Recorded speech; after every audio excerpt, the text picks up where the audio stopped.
Assalamualaikum warahmatullahi wabarakatuh. Halo anak-anak, selamat datang di kelas seni tari kelas 7 semester genap bersama saya Ani Rahayuningsih. Di video ini, kita akan membahas materi seni tari, unsur pendukung tari. Simak videonya sampai selesai. Jangan lupa nyalakan lonceng notifikasinya, supaya kalian tidak ketinggalan materi-materi selanjutnya. Berikut ini adalah tujuan pembelajaran yang harus kalian capai pada materi kali ini.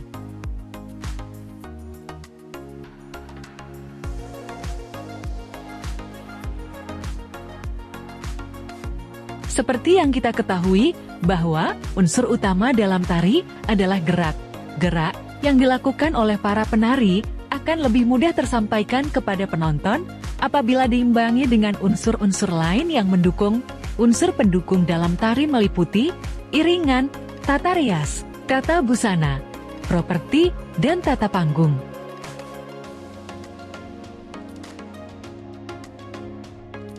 Iringan tari merupakan sebuah karya musik yang berbentuk musik instrumental, musik vokal, dan musik campuran yang digunakan untuk mengiringi gerak dalam tari dan mendukung pesan atau ekspresi yang ingin disampaikan penari.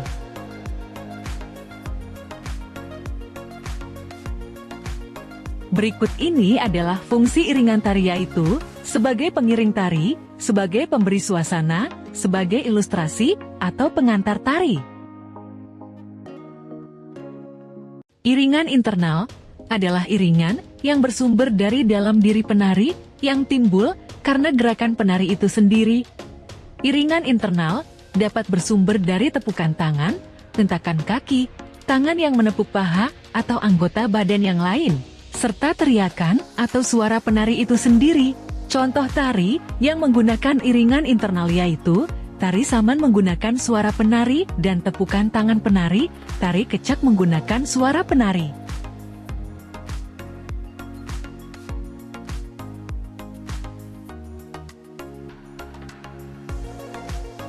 Iringan eksternal adalah iringan yang bersumber dari luar tubuh penari, baik berupa nyanyian ataupun bunyi iringan musik.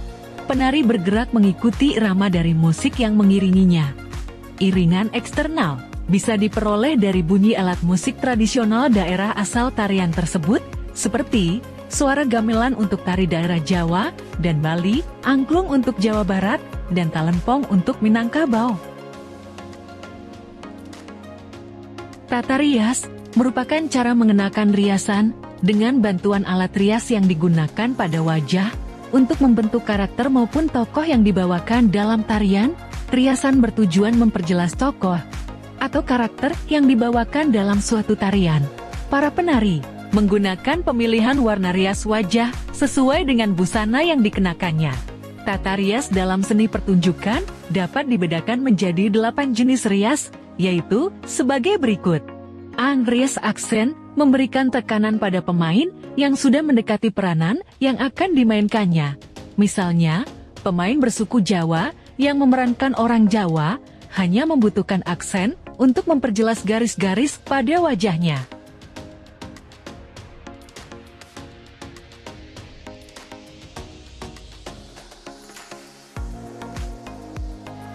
Rias jenis merupakan riasan yang diperlukan untuk menghasilkan perubahan wajah pemain berjenis kelamin laki-laki yang memerankan perempuan. Demikian sebaliknya. Rias bangsa merupakan riasan yang diperlukan untuk memberikan aksen dan riasan pada pemain yang memerankan bangsa lain. Misalnya, pemain bangsa Indonesia memerankan bangsa Belanda. Rias usia merupakan riasan yang mengubah seorang muda, remaja, pemuda-pemudi, menjadi lanjut usia, kakek nenek.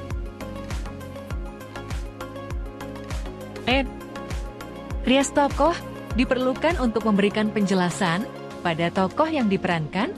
Misalnya, pemain memerankan tokoh Rama, Rahwana, Sinta, Srikandi, dan lain-lain.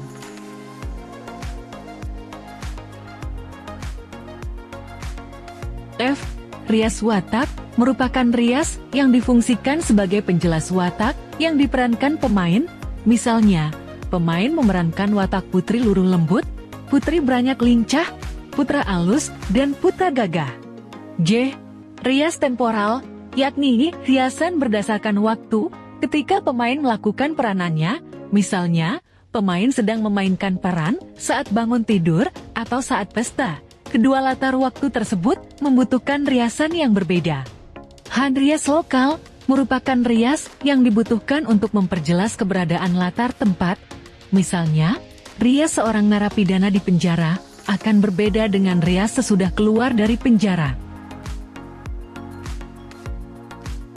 Tata busana tari merupakan cara mendesain perlengkapan dan pakaian tari yang dikenakan dalam suatu pertunjukan tari. Penggunaan busana tari disesuaikan dengan tema tari yang dibawakan oleh penari. Misalnya, penari mementaskan tema tari burung merak, maka busana tari yang dikenakan juga menyerupai merak, seperti menggunakan sayap atau bentuk hiasan kepala yang menyerupai kepala merak. Tata busana dalam tari terbagi atas beberapa bagian, yaitu sebagai berikut: pakaian dasar, pakaian kaki, pakaian tubuh, pakaian kepala, aksesori.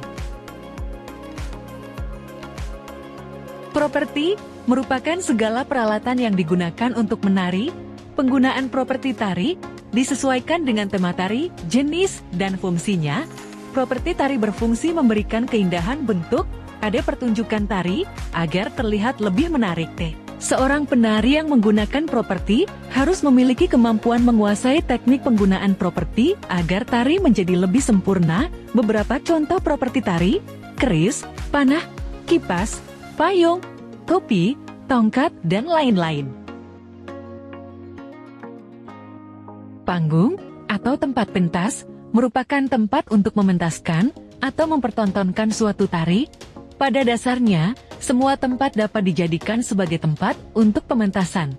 Namun, ada beberapa tarian yang hanya dipentaskan di keraton atau istana, seperti tari Badhaya dan tari Lawung. Berdasarkan sifatnya, panggung dibagi menjadi 3, yaitu panggung permanen, yaitu bangunan yang dibangun untuk tempat pertunjukan, misalnya gedung kesenian atau gedung pertemuan yang dilengkapi panggung permanen. B. Panggung semi-permanen, yaitu bangunan sementara yang digunakan untuk pementasan. Bangunan ini biasanya siap untuk dibongkar dan terbuat dari bahan kayu atau bambu, seng, dan sebagainya. C. Panggung non-permanen, yaitu tempat pertunjukan yang langsung dibongkar setelah pementasan. Berdasarkan bentuknya, panggung dibagi menjadi 3, yaitu A.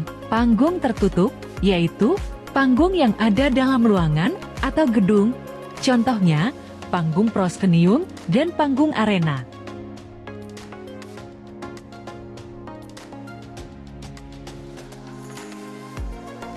B. Panggung terbuka, yaitu panggung yang berada di arena terbuka dan tempat pentas tidak dibatasi oleh dinding di sekeliling penonton. C. Panggung semi terbuka atau semi tertutup, yaitu tempat pentas yang memiliki panggung beratap, tetapi tidak terdapat dinding yang membatasi penonton dengan lingkungan sekitar. Demikian pembahasan kita pada materi unsur pendukung tari. Terima kasih telah menyimak materi ini sampai selesai. Sampai jumpa di video-video selanjutnya. Wassalamualaikum warahmatullahi wabarakatuh.